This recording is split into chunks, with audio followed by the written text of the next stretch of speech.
오전에 함께 보실 말씀은 디모데 후서입니다. 디모데 후서 2장 20절과 21절 두 구절을 보도록 하겠습니다.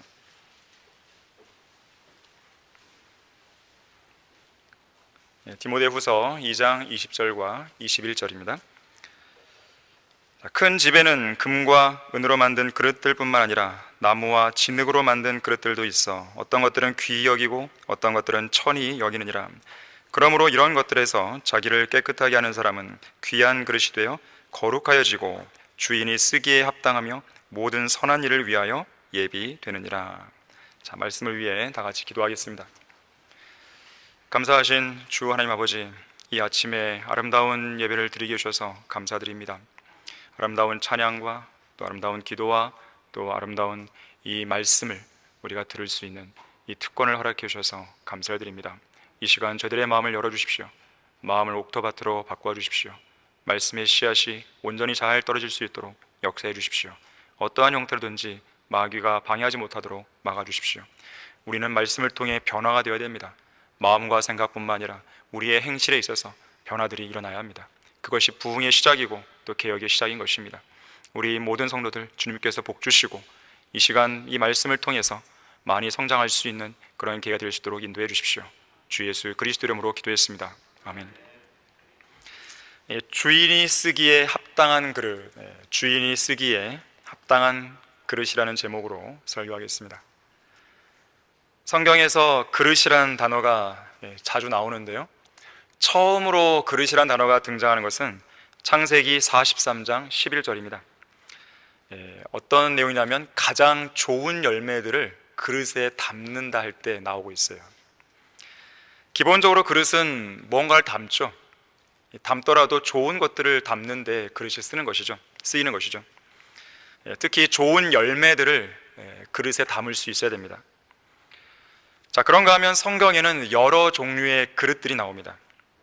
어떤 재질로 만들었느냐에 따라서 금그릇도 있고 또 은그릇도 있고 또 노수로 된 그릇도 있고 또 구리로 된 동그릇도 있고, 여기 보니까 나무그릇도 있고 진흙으로 만든 질그릇도 있고 또 심지어 이 돌로 된 돌그릇도 나와요. 성경에는 또 어떤 용도로 사용되느냐에 따라서 빵 반죽하는 그릇이 있고 기름을 담는 그릇도 있고 버터를 담은 그릇도 있고 마시는 그릇도 있고 물을 담은 그릇도 있고 국물을 담은 그릇도 있고 식초로 가득 찬 그릇도 나오고 소금을 담은 그릇 등도 나오는 것이죠.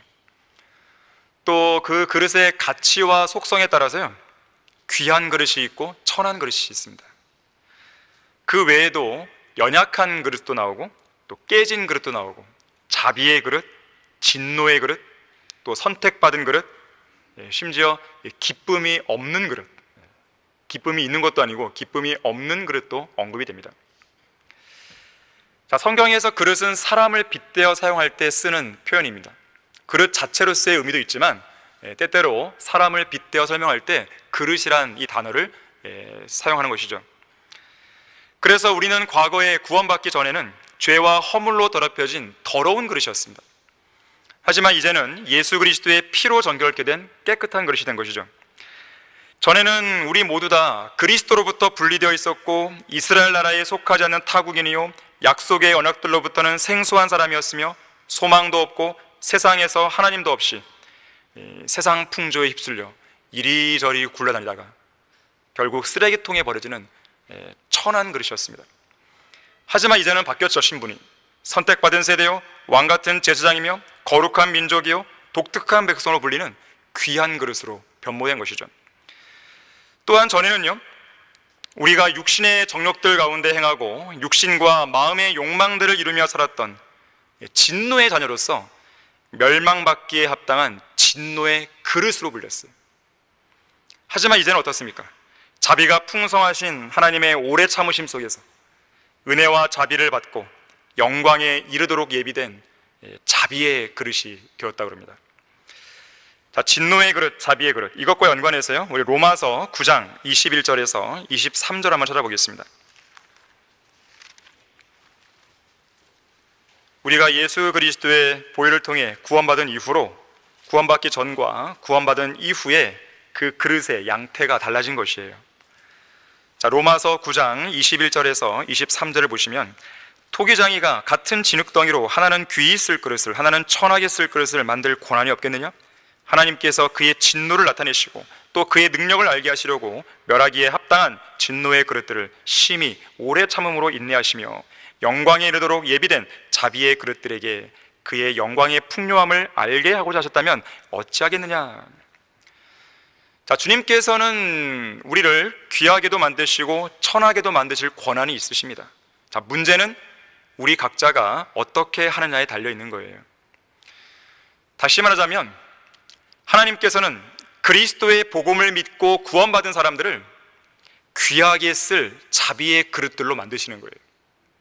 하지만 복음을 거절한 죄인들이다 그러면 천하게 쓸 진노의 그릇들로 만드시는 거예요. 구원받은 사람으로서 귀한 그릇들이 되었을 경우에 주님께서는 우리 그 그릇을 금이나 은이나 보석처럼 귀한 것들을 담아두는 그릇들이 되게 할 수도 있고요, 때로는 찻 주전자나 찻잔, 냄비, 프라이팬처럼 유용한 기능을 지닌 그릇들로 만들 수도 있고요, 때로는 그보다 덜 귀한 용도와 기능을 가진 그릇들이 되게 하실 수 있습니다. 각자 하나님께서 그 사람의 부르심이 다른 거예요. 하지만 예수 그리스도를 개인의 구주로 믿기를 거부해서 구원받지 못한 천한 그릇들이 되었을 경우에는 그대로 영원히 불타는 지옥의 소각장으로 던져지는 것입니다. 어느 집에 가서 보든지 그릇들이 있죠. 한 종류의 그릇이 아니라 여러 종류의 그릇들이 있죠. 그릇 없는 집은 없습니다. 음식을 먹으려면 반드시 그릇에 담아야 돼요. 용기가 필요한 것이죠. 어느 유명한 요리사의 말에 따르면 그릇은 음식을 더욱 돋보이게 만든다 그래요. 그래서 음식 맛이 좋은 식당은요, 그릇도 예쁘고 멋스럽습니다. 사실 예쁜 그릇은 그 그릇을 사용하는 주인에게 큰 영향을 미쳐요. 그래서 흔히들 집안 벽에 걸려있는 그림들이나 거실 테이블 위에 화병에 꽂혀있는 꽃보다는 주방에 있는 그릇들이 더 시야에 먼저 들어옵니다. 그러다 보니 어떤 그릇을 선택하는가 하는 문제가 인테리어 못지않게 중요하게 되었다 그래요. 자, 그런데 그러한 그릇들은 집 주인의 의사와 집 주인의 뜻과 그 용도에 따라서 귀하게 쓰이는 그릇들과 천하게 쓰이는 그릇들로 구분이 됩니다. 오늘 설교 본문 20절에 나오는 큰 집이 나오는데요, 바로 하나님의 집이죠. 교회를 말합니다. 하나님의 집인 이 큰 집, 이 교회 안에도 여러 종류의 그릇들이 갖춰져 있는 거예요. 우리가 다 똑같은 그릇은 아닙니다. 물론 구원받았다는 측면에서는 다 귀한 그릇이죠. 다 자비의 그릇들이죠. 하지만 하나님께 쓰시는 용도에 따라서는 천차만별인 것이에요. 자, 하나님의 집 안에도 여러 종류의 그릇들이 갖춰져 있습니다. 그런데 집 주인이신 하나님께서 특별하게 귀히 여기시는 그릇들과 친히 쓰시기에 합당한 그릇들이 있는 거예요. 자, 우리는 그것이 무엇인지를 오늘 알아야 됩니다. 자, 주님께서 쓰시기에 합당한 그릇은 어떤 그릇인가? 자, 첫 번째로 깨끗하고 거룩한 그릇이에요. 당연하죠. 지저분한 그릇을 누가 쓰겠어요?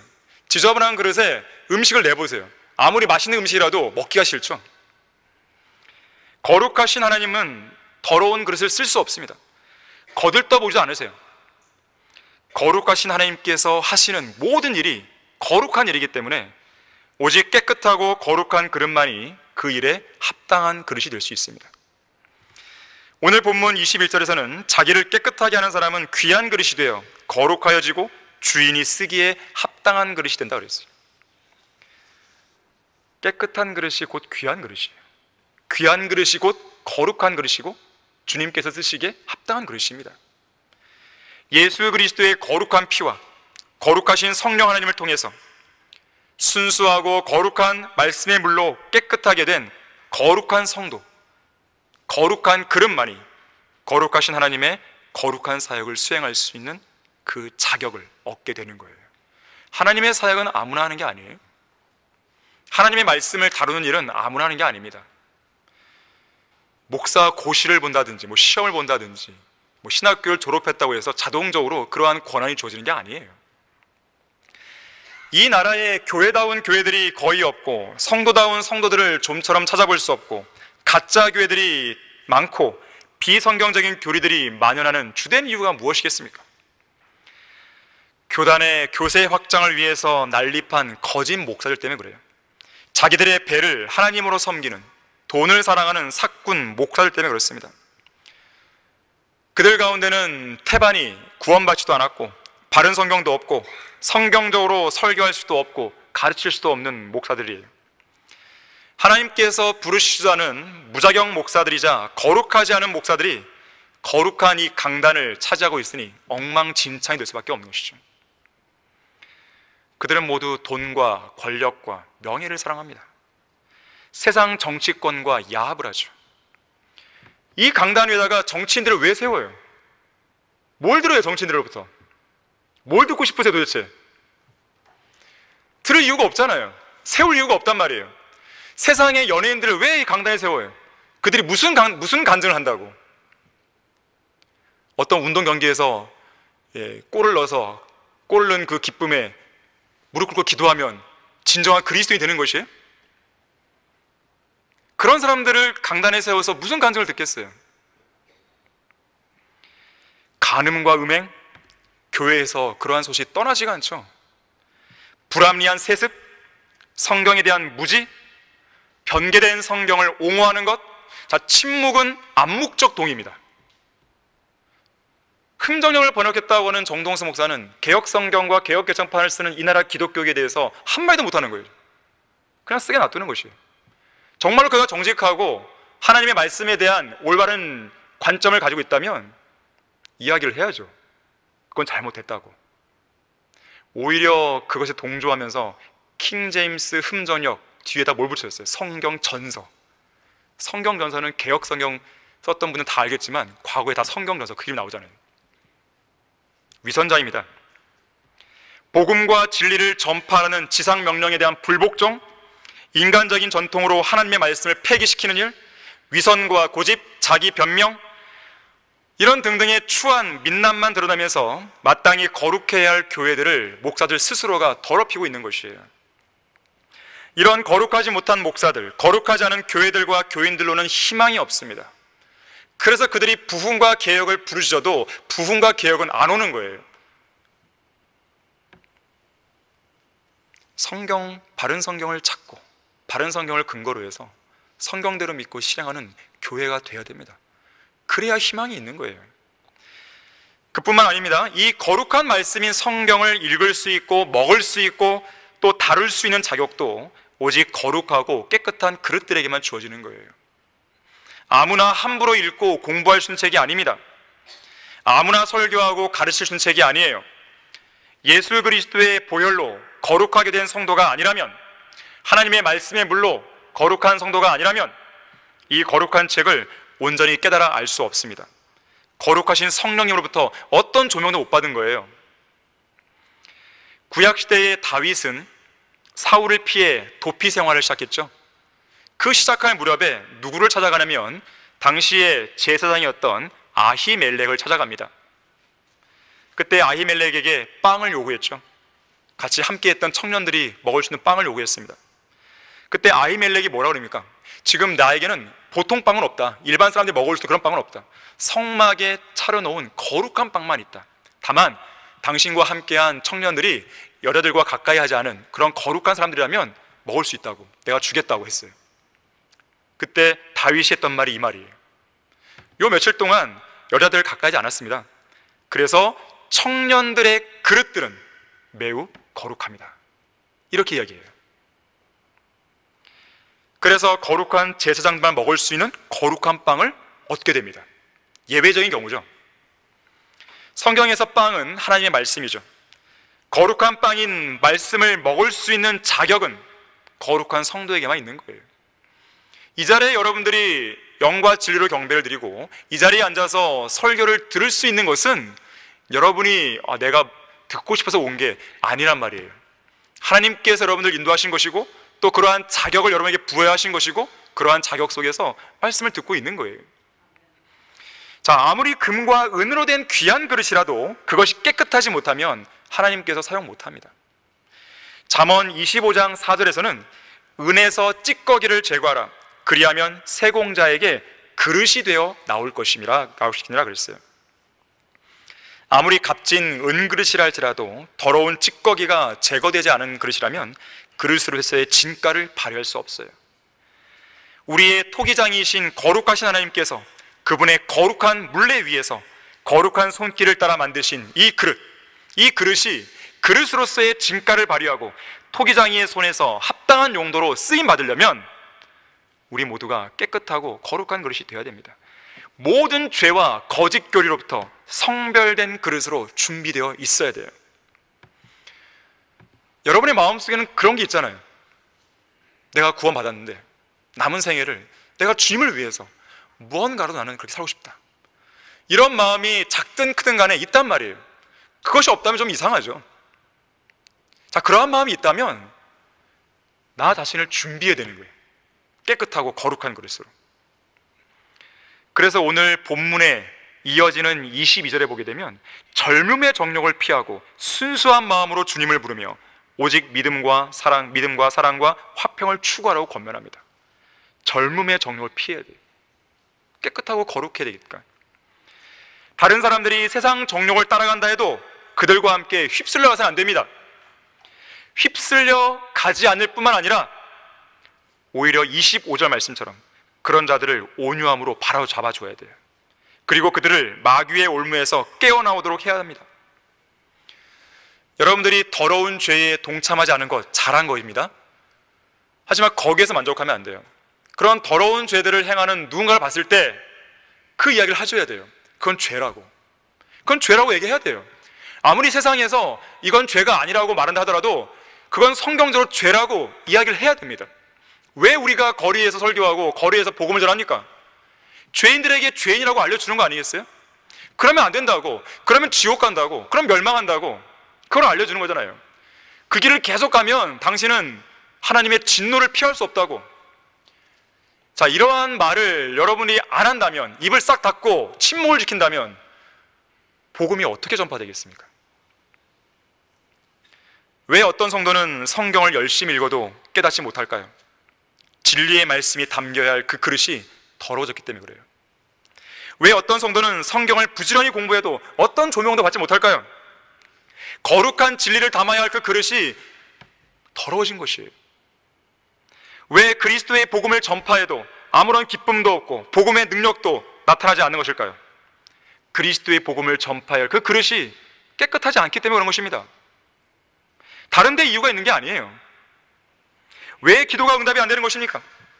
왜 부흥과 개혁이 일어나지 않는 것이에요? 다른 사람들은 막 성장이 있는데 왜 나는 성장이 없는 것이에요? 왜 나한테는 높은 곳으로부터는 능력이 없는 것입니까? 왜 나에게는 경건의 능력이 나타나지 않는 것입니까? 왜 나에게는 주님을 위해 쓰임받고자 하는 열망이 없는 것입니까? 왜 나에게는 주님 안에서 가슴이 뛸 만한 도전과 꿈을 찾지 못한 것일까요? 자신이 소유하고 있는 이 그릇이 너무나 더럽고 너무나 추하고 너무나 가증스러운 죄로 더러워진 것이에요. 쓰레기가 많은 거예요. 쓰레기부터 치워야 됩니다. 여러분들이 여러분 안에 진리의 말씀을 담고 하나님의 능력을 담으려면 쓰레기부터 치워야 돼요. 세상에 있는 쓰레기들을 먼저 다 치워버려야 돼요. 제거를 해야 그 안에 담을 수 있는 공간이 생기는 것이에요. 데살로니가전서 4장 4절에서는요 너희 각자가 거룩함과 존귀함으로 어떻게 자기 자신의 그릇을 소유하는가를 알며 그랬어요. 거룩함과 존귀함으로 나의 이 그릇, 이 몸을 소유해야 되는 것이죠. 한 번은 미국의 어떤 목사가 자신의 딸이 자행하는 이 잘못된 말과 행실에 대해서요 성경적으로 바로잡기 위해 훈육하고 있었습니다. 근데 이 딸이 사춘기에 접어들었는지 훈육할 때마다 자꾸 이렇게 대꾸했어요. 아빠, 모두 다 그렇게 해요. 모두 다 그렇게 해요. 에브리바디 다 그렇게 해요. 이렇게 했다는 거예요. 모두가 다 그런 식으로 말하고 행동하며 산다는 것이 이 딸의 항변이었습니다. 그러자 목사가 딸에게 이렇게 말했어요. 얘야, 너는 너가 말한 그 에브리바디가 아니야. 그 모두가 아니야. 너는 거룩하신 하나님의 거룩한 딸이지 내가 말하는 세상 사람들, 세상 친구들이 속한 그 모두가 아니란 말이야. 알겠어? 우리는 그리스도인이지 세상 사람이 아닙니다. 우리는 거룩한 성도이지 악한 현 세상을 살아가는 죄인들이 아니에요. 우리는 거룩하신 하나님의 거룩한 자녀들이지 더러운 마귀의 자식들이 아닙니다. 우리는 성경대로 믿는 그리스도인이지 과거 옛날처럼 제도권 교회 다니는 그런 교인들이 아니에요. 여전히 옛날에 그런 습성을 버리지 못한 성도들이 있는 것 같습니다. 버리셔야 돼요. 옛날에 과거에 몸담고 있던 그 교회에서 배웠던 그 지식들에 여전히 머물러 있는 사람들이 있어요. 버려야 됩니다. 왜 갖고 계세요 그거를요? 그러한 지식으로 나에게 아무것도, 그 지식이 나에게 아무것도 준 게 없는데 쓰레기부터 버리셔야 돼요. 그래야 참된 지식이 들어갈 수 있는 것입니다. R.A. 토레이가 거룩한 삶에 대해 이렇게 말했습니다. 지금 주님께서 오셨을 때 그분께 들켜서 달갑지 않을 행위는 어떤 것도 하지 말라. 또한 자신의 모습이 발견되기를 원치 않는 장소는 그 어디에도 가지 말라. 밥 존스 시니어 목사님도 하늘이 무너져도 옳은 일을 해라. 하늘이 무너져도 어떤 대가를 치른다 하더라도 올바른 일을 하면서 승리하는 삶을 살아라 그랬어요. 주님이 말씀하셨잖아요. 내가 거룩하니 너희도 거룩하라. 여러분, 이 말씀을 가볍게 여기지 마세요. 하나님의 엄중한 명령입니다. 그리스도인은 그리스도인다워야 돼요. 그리스도인이 세상 사람처럼 생각하고 세상 사람처럼 말하고 세상 사람들이 즐겨 말하는 유행어를 쫓아해가고 유행을 따라가고 얼마나 그것만큼 꼴사나운 일도 없는지 몰라요. 그리스도인은 그리스도인다울 때 가장 멋있는 거예요. 가장 아름다운 거예요. 주님께서 쓰시기에 합당한 그릇은 어떤 그릇입니까? 두 번째로, 모든 선한 일을 위하여 예비된 그릇입니다. 본문 21절 끝에서 말씀하고 있죠. 자, 그렇다면 성경에서 말씀하는 선한 일들이 뭘까요? 이 선한 일들과 관련해서 주님께서, 예수 그리스도께서 승천하시기 전에 제자들에게 두 가지 임무를 주셨어요. 첫 번째가 사도행전 1장 8절이죠. 성령께서 너희에게 임하시면 너희가 능력을 받으리니 그러면 예루살렘과 온 유대와 사마리아와 땅끝까지 이르러 내게 증인이 되리라 그랬어요. 복음을 전파하는 것이죠. 첫 번째 임무예요. 두 번째는 마태복음 28장 19절 20절에 나오죠. 그러므로 너희는 가서 모든 민족들을 가르치고 아버지와 아들과 성령의 이름으로 침례를 주며 내가 너희에게 명령한 모든 것을 가르쳐 지키게 하라. 보라, 내가 세상 끝까지 너희와 항상 함께 있으리라. 진리의 말씀으로 가르치고 양육하라는 것이죠. 자, 복음 전파와 성경으로 양육하는 것, 이 두 가지 일이 가장 소중한 임무이고 이 두 가지 일이 바로 선한 일이에요. 성경에서 말씀하는, 교회가 환경 보전 운동을 한다든지 교통안전 봉사를 한다든지, 세상 교회들 보면은 집사나 장로가 되려면요 기본적으로 자기 교회가 있는 동네에 나가서 길거리 가서 이 띠를 둘러요. 교통법규를 지킵시다. 이걸 해야만 됩니다. 몇 주간. 누가 그렇게 만드는 거예요 도대체? 독거노인들에게 도시락이나 연탄 배달해 주는 것, 노숙자들에게 밥을 퍼주는 것, 테레사 수녀처럼 에이즈 환자들을 돌보는 것, 헤비타트 운동이라고 해서요 집을 지어주는 것, 이런 것들은 교회가 하는 일이 아니에요. 누가 하는 겁니까? 정부가 하는 일이에요. 지역사회가 하는 일이에요. 사회단체, 복지단체가 하는 일입니다. 이런 거 하려면 교회라는 간판을 내려야죠. 이런 일들을 하는 것 자체가 나쁘다는 말이 아니에요. 좋은 일이죠. 왜 나쁘겠어요 이게. 하지만 그것은 교회에게 주신 본연의 임무가 아니라는 거예요. 자, 교회에게 주신 본연의 임무를 다 하면서 이런 일을 했다. 그럼 잘한 거죠. 잘한 거죠. 왜 나쁘겠어요? 본연의 임무를 다 하고 있는데. 근데 본연의 임무도 안 하면서 이런 일들에만 목을 메고 있잖아요. 특히나 이런 선행들을 통해서 구원을 받으려 한다든지, 또는 이런 인간적인 노력을 통해서 이 땅에 지상낙원, 지상왕국을 세우려 한다든지, 이런 행동들은요 성경에 철저하게 거스르는 그런 죄들이에요. 교회는 세상 조직과 같은 조직체가 아니에요. 하나의 유기체입니다. 교회는 회원들의 권익을 도모하는 사회단체가 아니에요. 인간의 육신을 만족시키는 사교장도 아닙니다. 불신자들의 돈을 모아서 가난한 회원들을 돕기 위해 면죄부나 어떤 상품이나 직분을 파는 상점도 아닙니다. 사람들의 타락한 육신을 구제하기 위한 사회복지단체도 아니에요. 영등포에서 복음을 전할 때면요, 전했을 때 거기 노숙자들이 많아요. 술병 하나씩 들고 있단 말이에요. 그럼 그 사람들이 제가 설교를 하면 잘 들어요. 관심이 있어 잘 듣는 게 아니라 잘 듣고 난 다음에 돈 좀 얻으려고 하는 거거든요. 그래서 그 아냐 다를까 이제 복음을 전하러 가게 되면 그 얘기를 해요. 아주 열심히 듣습니다, 복음을. 그리고 맨 끝에는 제가 좀 돈이 없어서 그러는데요, 이렇게 나와요. 그럼 전 돈 안 주죠. 그리고 얘기하죠. 제가 돈 주면 또 술 드실 거죠? 지금 당장 술병 던지시라고. 그리고 어떤 지역사회 단체에 가서, 동사무소 가서 일자리를 찾으라고. 그렇게 얘기를 해줍니다. 교회에 오게 되면 제가 돈 줄게요, 이런 말 안 합니다. 세상 교회들은 하죠. 우리 교회에 오면 제가 돈을 주고 잘 보살펴 줄게요. 교회가 해야 할 일이 과연 무엇입니까? 도대체? 여러분, 디도서 2장 14절 보십시오. 왜 여러분들을 주님께서 구속하셨는지 그 이유를 보셔야 돼요. 자, 디도서 2장 14절입니다.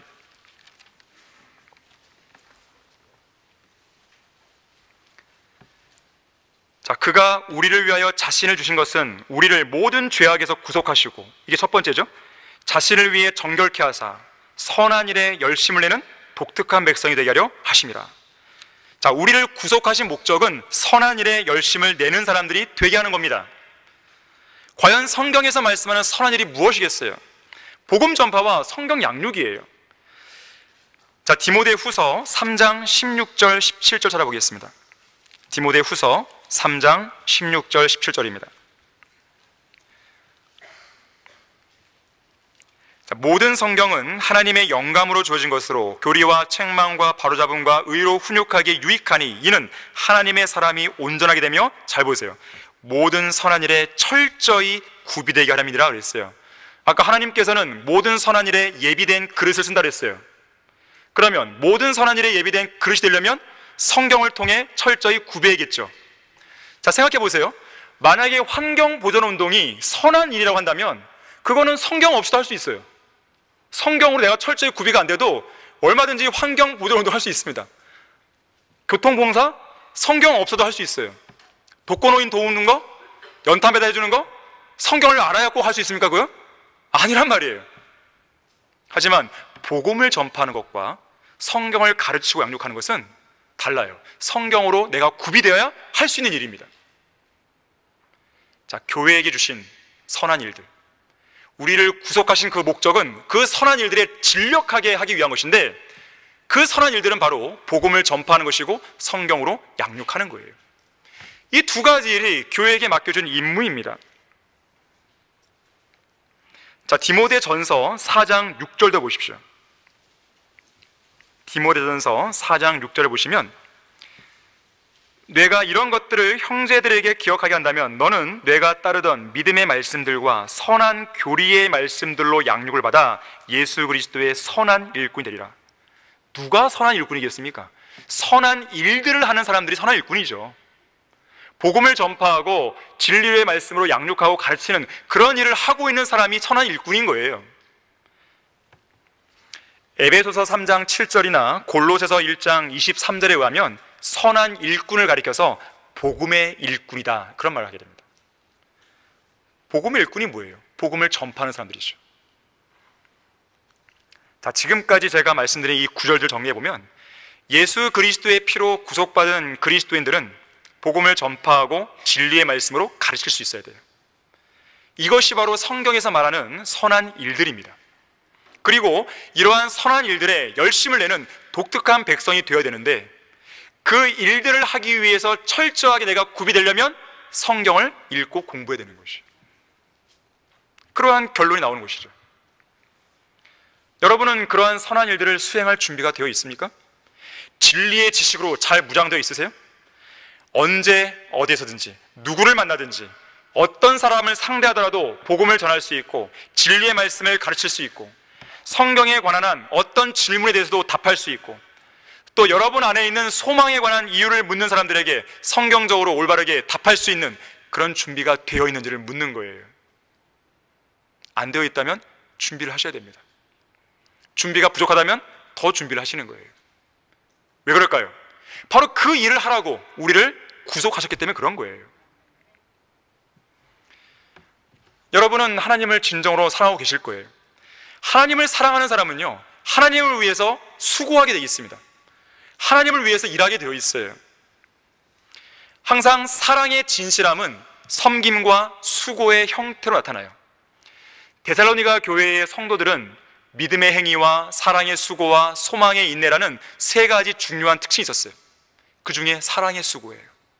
그냥 사랑이 있다 안 했고 사랑의 수고라 그랬어요. 내가 주님을 사랑하면 주님을 위해 수고하는 거예요.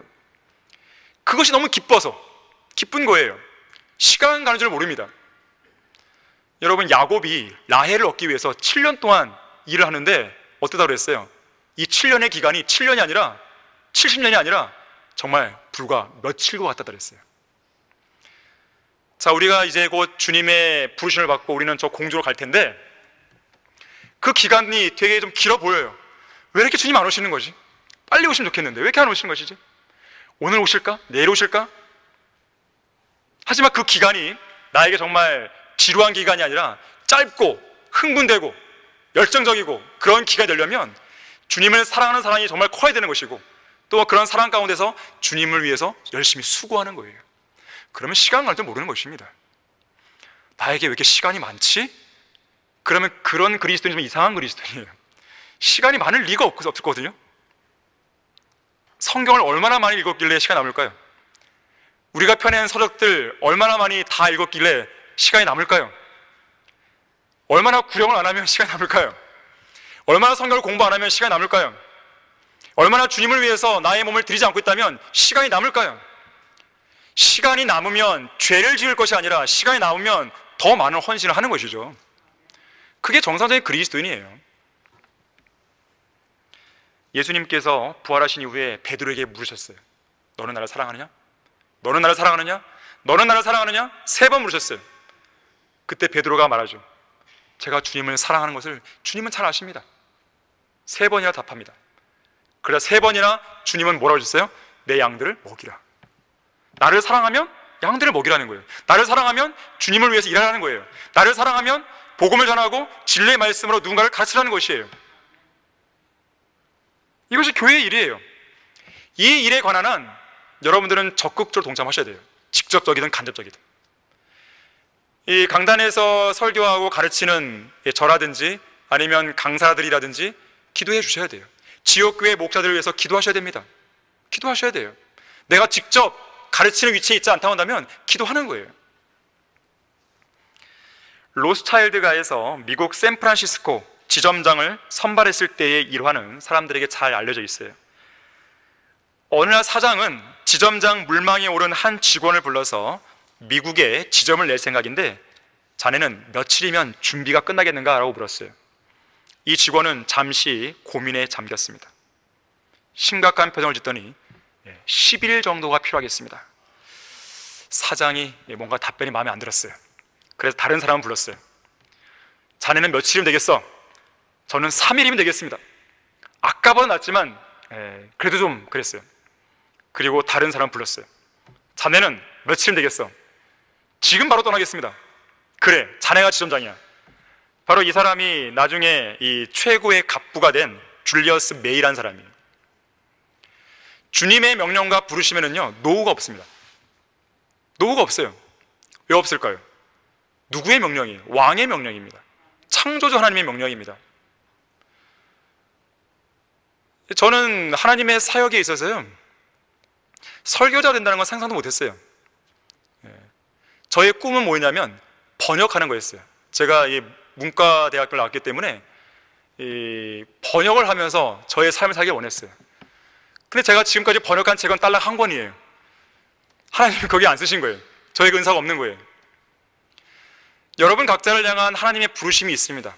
그 부르심에 있어서 노후를 하시면 안 돼요. 저는 3번 정도를 노후했습니다. 그래서 많은 부분에 있어서 많은 부분을 잃었어요. 저는 그만큼 시간도 잃었고 또 제가 건강을 잃은 적도 있었고 많은 걸 잃었어요. 여러분은 그렇게 되지 않기를 바라는 것이에요. 하나님께서는 누군가를 부르실 때 후회가 없으십니다. 반드시 쓰시는 거예요. 어떻게 해서라도. 그런데 만신창이가 돼서 쓰임을 받든지 아니면 멀쩡하게 쓰임 받든지 그건 여러분의 몫이에요. 저는 여러분들이 만신창이가 안 되길 바라는 거예요. 하나님께서 여러분들을 어딘가의 용도로 그러한 그릇으로 쓰시고 사실 때 그냥 순종하시는 거예요. 나는 지식이 부족하느니, 능력이 부족하느니, 나는 좀 자신이 없다더니, 대중 앞에 서기가 힘들다느니, 그런 말 할 필요 없습니다. 그런 말 할 필요 없어요. 그건 중요한 게 아니에요. 중요한 것은 하나님께서 그 사람을 불렀다는 게 중요한 겁니다. 그리고 다른 시점이 아니라 지금 불렀다는 게 중요한 거예요. 그게 핵심이지 나의 연약한 모습은 그건 문제가 될 게 아니에요. 여러분들을 복음을 전파하는 구령자로 불렀다면 거기는 노후가 없는 거예요. 너는 지금 나가서 복음을 전해. 네, 알겠습니다. 네, 알겠습니다. 저는 준비가 잘 안 됐는데요. 제 마음이 약간 좀 불안불안한데요. 제가 성경을 좀 암송을 더 많이 해서 하면 안 될까요? 주님이 지금 나가라 했으면 지금 나가는 거예요. 주님께서 쓰시기에 합당한 그릇은 어떤 그릇입니까? 세 번째로, 언제라도 깨트릴 수 있는 그릇이에요. 이게 무슨 말일까요?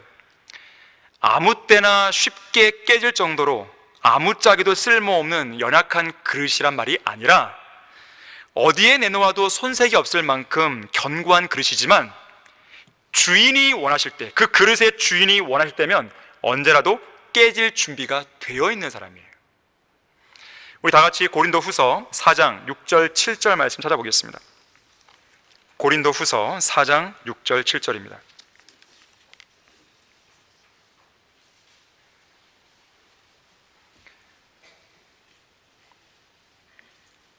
이는 어둠 속에서 빛이 빛이라고 명령하신 하나님께서 예수 그리스도의 얼굴에 있는 하나님의 영광을 아는 빛을 주시기 위하여 우리 마음에 비추셨기 때문이라. 그러나 우리가 이 보물을 질그릇에 가졌으니 이는 그 능력의 탁월하심이 하나님께 있는 것이지 우리에게 있는 것이 아님이라. 자, 능력은 나한테 있는 게 아닙니다. 능력의 탁월함은 내 안에 계신 주님께 있는 거예요. 자, 나는 연약한 질그릇이에요. 자, 질그릇인데 그 안에 보물이 있는 거죠. 보물. 바로 예수 그리스도시죠. 그분은 빛이세요. 빛이신 주님께서 나의 어두운 마음을 속속들이 계속 비추고 계시는 거예요. 이렇게. 자, 그런데 이 빛이 발산되려면 어떻게 돼요? 내가 깨져야 됩니다. 내가 이 빛을 밖으로 발산시키려면 내가 깨져야 돼요. 내가 죽어야 됩니다.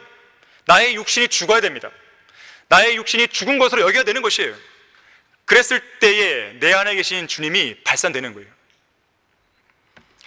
재판관계에 보게 되면 기드온의 300용사가 전쟁에서 승리하는 내용이 나오잖아요. 당시에 미디안 대군이 쳐들어왔습니다. 미디안 대군의 병력은 13만 5천 명이에요. 13만 5천 명이 가늠이 되십니까? 이 정도의 병력이면요, 이들을 일렬로 쭉 세우잖아요. 그러면 이 일렬로 쭉 세운 다음에 행군을 시켜요. 행군을 시켰을 때 맨 앞에 있는 사람하고 맨 마지막에 있는 13만 5천 번째 사람하고 들어오는 날이 달라요. 그만큼 긴 길이에요, 이게. 그런데 14만 5천 명에 맞서서 300명의 용사가 싸웁니다. 450대 1의 싸움이 불가능한 싸움이었어요. 당시 하나님께서는 기드온에게 야간 기습 공격을 명령하시죠. 그러면서 이러한 명령이 주어져요. 재판관기 7장 19절 20절에 보면요, 그냥 들으십시오. 그리하여 기드온과 그와 함께한 100명이 중간 경점이 시작된 무렵 진영 외곽에 와서 그들의 파수를 새로이 세울 때 나팔을 불고 그들의 손에 있는 항아리를 깨뜨리니라. 그 세 부대가 나팔을 불고 항아리를 깨뜨리며 등불을 왼손에 들고 오른손에 잡은 나팔을 불며 소리 지르기를 주의 칼이요 기드온의 칼이라 하며 그랬어요. 바로 항아리 안에 등불이 있었습니다. 등불이 항아리 안에 그대로 있을 때는 빛이 발산하기가 어렵겠죠. 하지만 항아리가 깨지자 빛이 순식간에 강렬한 섬광을 내면서 비친 거예요. 또 항아리가 동시에 300개가 깨진 거 아니겠어요? 얼마나 큰 소리였겠어요. 럭화 목사님은 이 부분에 대해서 이렇게 말해요. 그때 발산했던 불빛은 300명이라는 이 병력을 마치 300개 대대의 병력의 규모로 보이게 했을 것이다. 순간적으로 이게 빛이 비치니까요. 얼마나 강렬했겠어요. 그런 효과를 났다는 거예요. 300개의 대대 병력이면요, 평균적으로 24만 명이에요. 13만 5천 명을 능가하는 숫자죠. 실제로 이 작전이 먹혀들어서요, 미디안 진영에는 일대 커다란 혼란이 발생합니다. 특히 이스라엘 백성들의 함성으로 인해서 미디안 군대는 도망치기에 바빴어요. 그리고 심지어 자기들끼리 서로 막 죽입니다. 자중질환을 벌이는 것이죠. 스스로 자멸하고 만 것이에요. 자, 기드온 당시에 항아리를 깨뜨리며 등불로 강렬한 성광을 비춘 것은 하나님께서 세우신 위대한 전략입니다. 자, 그런데 여기서 우리가 배울 수 있는 교훈이 있죠. 빛은, 등불은 항아리가 깨져야 발산된다는 것이에요. 질그릇이 깨지지 않고서는 빛을 발산할 수 없습니다. 질그릇을 깨뜨리지 않고서는 그 안에 있는 이 보물의 능력의 탁월함이 나올 수가 없는 거예요. 이 질그릇을 깨뜨렸을 때 그 안에 있는 그리스도의 향기가 발산될 수 있습니다. 우리의 육신이 깨지지 않고서는, 우리의 완고한 고집이 깨지지 않고서는, 우리의 더러운 정욕들이 예수 그리스도의 보혈의 능력으로 제압되지 않고서는 우리 안에 계신 예수님을 온전히 드러낼 수가 없는 거예요. 베다니에 있는 문둥병자의 시몬의 집에서 예수님을 찾아온 한 여인이 매우 값진 감송 향유를 주님의 머리에 붓기 위해서 그 옥합을 깨트리잖아요. 옥합을 깨트린 거예요. 깨트렸을 때에 주님의 머리에 부을 수 있는 것이었죠. 결론을 맺겠습니다. 그릇은 기본적으로 무언가를 담는 도구라고 했어요. 사람 역시나 그 안에 무언가를 담을 수 있어요.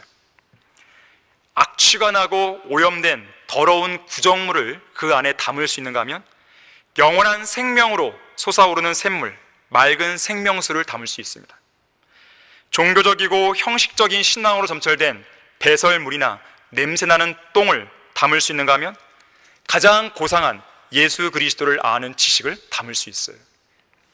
썩은 시체들이나 죽은 파리들의 악취가 가득 담기기도 하고 생명의 향기인 그리스도의 향기가 담기기도 합니다. 우매한 자들의 어리석음을 담는가 하면 현명한 자들의 지혜와 지식과 명철을 담을 수도 있어요. 예수님께서 경고하셨죠. 속에서, 즉 사람들의 마음에서 나오는 것은 악한 생각과 간음과 음행과 살인과 도둑질과 탐욕과 악의와 사기와 방탕과 악한 눈과 하나님을 모독함과 교만과 어리석음이라고 했어요. 왜 나올까요? 그 안에 있기 때문에 그런 거예요. 그 안에 있으니까 나오는 거죠. 이에 반해서 구원받은 성도들을 향해서는요, 이렇게 말씀합니다. 그리스도의 말씀이 모든 지혜로 너희 안에 풍성히 거하게 하되 시와 찬송과 영적인 노래로 서로 가르치고 권면하며 너희 마음속에서 은혜로 주께 노래하라 그럽니다. 내 마음속에 말씀이 가득 차 있으면요, 노래가 안 나올 수가 없습니다. 주님을 찬양하지 않을 수가 없는 거예요. 이 호세아 8장 8절에서는요, 이방인들에 의해서 멸망하고 삼켜진 이스라엘을 가리켜서 서두에 말했는데 기쁨이 없는 그릇이라고 말합니다. 기쁨이 없는 그릇. 반면에 사도 바울은 그리스도인들은 기쁨뿐만 아니라 사랑과 기쁨과 화평과 오래 참음과 친절과 선함과 믿음과 온유와 절제라고 하는 성령의 열매를 담는 그릇이 된다고 했어요. 아까 서두에 그릇이라는 단어가 처음 나올 때 어떻게 썼다고 했어요? 열매를 담는 그릇. 가장 좋은 열매를 담는 그릇. 자, 우리는 가장 좋은 열매, 성령의 열매를 이 안에 담고 있어야 되는 것이죠. 또한 공중권세의 통치자, 구원받지 않은 불순종의 자녀들 안에 역사하는 더러운 영들이 그 사람 안에 담길 수도 있어요. 반면에 성령 하나님께서 그 사람을 안을 가득 채울 수도 있죠. 그래서 우리를 향해서 성령으로 충만하라, 그 명령을 주시는 거예요. 그리스도의 말씀과 성령 하나님과 경건의 능력으로 자신의 마음과 자신의 그릇을 가득 채워야 되는 것입니다. 고린도전서 15장 58절에서는 예수님의 재림을 기다리고 있는 성도에게 견고하라, 흔들리지 말라, 항상 주의 일을 넘치게 하라, 이는 너희의 수고가 주 안에서 헛되지 아니한 줄을 너희가 알미니라고 말씀하고 있어요. 자, 재림을 기다리고 있는 그리스도인들은 어떻게 해서든지 주님께 쓰임받는 그릇이 되어서 항상 주의 일을 넘치게 해야 됩니다. 영이신 하나님께서는 지상에서 그분의 사역을 이루시기 위해서 아무것도 아닌 질그릇과 같은 존재들인 우리를 필요로 하고 계십니다. 이 시간 주님께서는 이 자리에 앉아있는 성도들 한 사람 한 사람을 지명하시면서 내가 너를 쓰려고 한다. 주님께서 쓰신다고 말하라. 이러한 명령을 주고 있습니다. 더 나아가서는 주님께서 쓰시기를 기뻐하시는 그런 그릇으로 준비하라고 말씀하시는 거예요. 여러분을 쓰시겠다고 하시는 주님의 말씀이 부담스럽습니까? 짐으로 다가옵니까? 주님께서 지금 당장 나를 설교자로 세우고 선교사로 보내고 어떤 내가 원치 않은 그런 길로 보낼까봐 두렵습니까? 성경은 우리에게 말씀합니다. 하나님께서 우리에게 주신 것은 두려워하는 영이 아니라 능력과 사랑과 건전한 생각의 영이라 그랬어요. 그러한 두려움은 하나님이 주시는 게 아니에요. 사탄이 주는 겁니다. 누구나 주저할 수 있고 누구나 머뭇거릴 수는 있습니다. 하지만 전능하신 하나님의 능력에 자신을 온전히 맡겨야 돼요. 맡기면 나머지는 하나님이 책임져 주십니다. 하나님께서는 반드시 채워주시고 동행하시는 거예요. 우리를 부르시고 난 다음에 우리더러 알아서라고 내버려 두시는 분이 아닙니다. 주님께서 친히 쓰시겠다고 하시는 그 말씀 앞에 하나님께서 주시는 능력과 사랑과 건전한 생각의 영으로 기꺼이 자신의 몸을 드리겠다고 결행하는 여러분 모두가 되기를 바랍니다. 다 같이 기도하겠습니다. 감사하신 하나님 아버지, 저희들은 주님의 큰 사랑을 받은 성도들입니다. 얼마나 큰 은혜와 얼마나 큰 자비를 바라는지 모릅니다. 우리가 그것을 안다면, 또한 우리가 주님을 사랑한다고 고백을 한다면 우리가 주님을 위해서 우리의 몸을 드리지 못할 이유가 없는 것입니다. 우리 성도들이 지금까지 열심히 잘 섬겨왔지만 혹이라도 부족한 부분이 있거나 혹은 잘못 살았던 부분이 있다면 이 시간을 계기로 해서 바로 잡을 수 있도록 도와주십시오. 주님께 나와서 헌신하고 기도하는 그 시간을 각자가 잘 성장하고 주님께 쓰임받는 그릇으로 준비할 수 있는 그러한 계기로 삼을 수 있도록 도와주십시오. 주 예수 그리스도 이름으로 기도했습니다.